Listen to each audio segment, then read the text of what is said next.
Hello everyone, welcome back to Dream Medicine. आज की video हम लोग बात करेंगे एनएमसी गाइडलाइंस के बारे में। तो अगर आप एमबीबीएस अब्रॉड से प्लान कर रहे हो तो ये आपके लिए बहुत ही इंपॉर्टेंट वीडियो है। तो चलिए स्टार्ट करते हैं आज की वीडियो को। जैसा कि आप सबको पता है 18 नवंबर 2021 को एनएमसी ने न्यू गाइडलाइंस इशू की थी। उसके बाद से जो बहुत सारी यूनिवर्सिटीज एंड कंट्री जहां बच्चे एमबीबीएस करने के लिए पहले जाया करते थे वो बात एलिजिबल नहीं है। उसका मतलब ये है कि अगर आप वहाँ पे एमबीबीएस में एडमिशन लेते हो उसके बाद आपको इंडिया आने के बाद लाइसेंस नहीं मिलेगा, आप डिग्री को इंडिया में रजिस्टर नहीं करवा सकते हो। तो चलिए जानते हैं कौन से इंपॉर्टेंट गाइडलाइंस हैं जिसका आपको ध्यान रखना बहुत जरूरी है। तो सबसे पहला आता है नीट क्वालिफिकेशन। इसका मतलब ये है कि 2021 के बाद से ये मैंडेटरी हो गया है। अगर आप एमबीबीएस अब्रॉड से या इंडिया में कहीं प्लान करते हो तो नीट क्वालिफाई करना मैंडेटरी है। अगर आप इंडिया में प्लान करते हो तो आपको नीट उसी सेशन में क्लियर करना मैंडेटरी है। सपोज अगर आप 2025 में एडमिशन प्लान कर रहे हो तो आपको 2025 में ही नीट क्वालिफाई करना होगा। जिस भी कैटेगरी में आप आते हो उसके हिसाब से आप नीट क्वालिफाई कर जाते हो तो आप किसी भी कॉलेज में एडमिशन ले सकते हो, प्राइवेट में या गवर्नमेंट में, डिपेंड करेगा आपके नंबर के ऊपर। और अगर आप अब्रॉड में एडमिशन प्लान कर रहे हो तो आपके जो नीट का स्कोर कार्ड है वो 3 साल के लिए एलिजिबल है।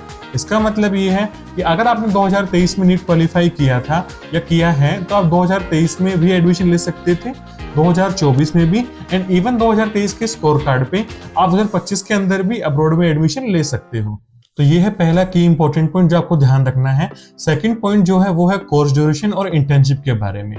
तो इसके हिसाब से क्या है कि जिस भी कॉलेज या कंट्री से आप एमबीबीएस कर रहे हो वहां पे एमबीबीएस आपका एटलीस्ट 54 मंथ्स का होना चाहिए और उसके बाद आपको उसी यूनिवर्सिटी के हॉस्पिटल से 12 मंथ्स का कंपलसरी इंटर्नशिप करना है। तो टोटल ड्यूरेशन हो गया 5.5 साल। अगर किसी भी कंट्री के अंदर या यूनिवर्सिटी के अंदर 5.5 साल से अंदर आपका एमबीबीएस कंप्लीट होता है विद इंटर्नशिप तो आपकी डिग्री इंडिया में वैलिड नहीं है, आप इंडिया में एज अ प्रैक्टिशनर प्रैक्टिस नहीं कर सकते।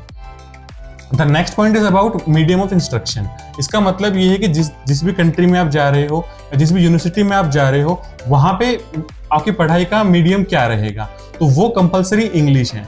चाहे आप रशिया से प्लान कर रहे हो, चाहे आप चाइना से प्लान कर रहे हो या किसी अदर कंट्री से, अगर पढ़ाई का कंप्लीट इंग्लिश मीडियम में नहीं है, किसी भी ईयर के अंदर या किसी भी सब्जेक्ट में फैकल्टी इंग्लिश मीडियम में अवेलेबल नहीं है तो वो डिग्री आपकी इंडिया में वैलिड नहीं है।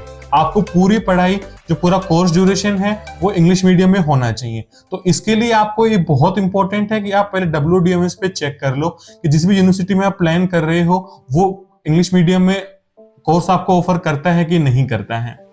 इसके बाद पॉइंट आता है सबसे इंपॉर्टेंट, वो है यूनिवर्सिटी रिकॉग्निशन। इसका मतलब ये है कि देखो जैसे इंडिया में एनएमसी है तो जो भी इंडिया में मेडिकल यूनिवर्सिटी है उनको एनएमसी अप्रूव करता है उनके पास में कितनी सीट होंगी, वो इनटेक में एडमिशन ले सकता है कि नहीं ले सकता, वो एलिजिबल है कि नहीं है। सेम इसी तरीके से हर कंट्री के अंदर अलग अलग डिपार्टमेंट होते हैं, अलग अलग अथॉरिटी होती हैं जो अप्रूव करती है वहाँ की यूनिवर्सिटी को कि वो एलिजिबल हैं कि नहीं है उस पर्टिकुलर सेशन में एडमिशन लेने के लिए। तो वो आपको पता लगाना है कि जिस यूनिवर्सिटी में आप एडमिशन लेने जा रहे हो वो वहाँ की लोकल गवर्नमेंट बॉडी से अप्रूव है कि नहीं है। इसका बेस्ट तरीका ये हो सकता है कि आप WDMS की वेबसाइट पे चेक कर लो, क्योंकि जो भी मेडिकल यूनिवर्सिटी किसी भी गवर्नमेंट कंपोनेंट बॉडी से अप्रूव्ड है वो WDMS की वेबसाइट पे विजिबल होती है। तो अगर आपकी यूनिवर्सिटी WDMS पे है एंड उसमें मीडियम ऑफ इंस्ट्रक्शन के अंदर इंग्लिश लिखा हुआ है तो आप दोनों ही पॉइंट्स को फुलफिल करते हो, मीडियम ऑफ इंस्ट्रक्शन वाले को भी एंड यूनिवर्सिटी रिकॉग्निशन वाले को भी। उसके बाद में अपना आता है कि स्क्रीनिंग टेस्ट। देखो स्क्रीनिंग टेस्ट एनएमसी का पार्ट नहीं है, बट ये मैं आपको इसलिए बता रहा हूं क्योंकि ये सबसे इंपॉर्टेंट पॉइंट है after NMC guidelines.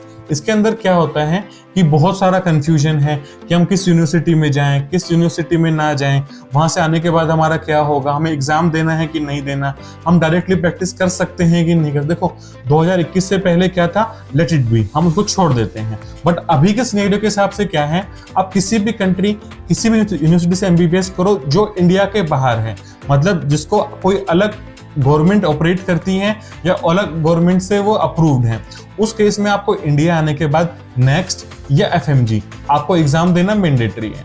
According to age पर लास्ट ईयर आपको 2029 के अंदर नेक्स्ट का एग्जाम देना मैंडेटरी है। तो अगर आप इस साल प्लान करते हो तो कहीं ना कहीं आपको नेक्स्ट का एग्जाम ही फाइट करना होगा। अब जानते हैं की चेंजेस के बारे में कि मेनली कौन से पॉइंट है जिसमें आपको ध्यान रखना है, जो चीजें एनएमसी बिल्कुल अलाउ नहीं करता है 2025 के एडमिशन के लिए। वो है फर्स्ट ऑफ ऑल कि किसी भी कॉलेज के अंदर क्लास ऑनलाइन मोड में नहीं होनी चाहिए। अगर क्लास ऑनलाइन मोड में है तो वो चीज बिल्कुल वैलिड नहीं है।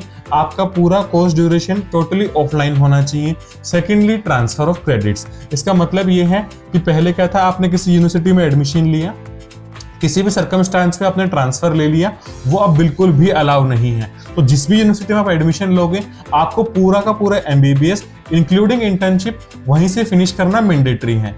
अदरवाइज आपको एनएमसी का एलिजिबिलिटी सर्टिफिकेट नहीं मिलेगा जब इंडिया लौट के आओगे तो आई होप आपको ये वीडियो बेनिफिशियल लगा होगा।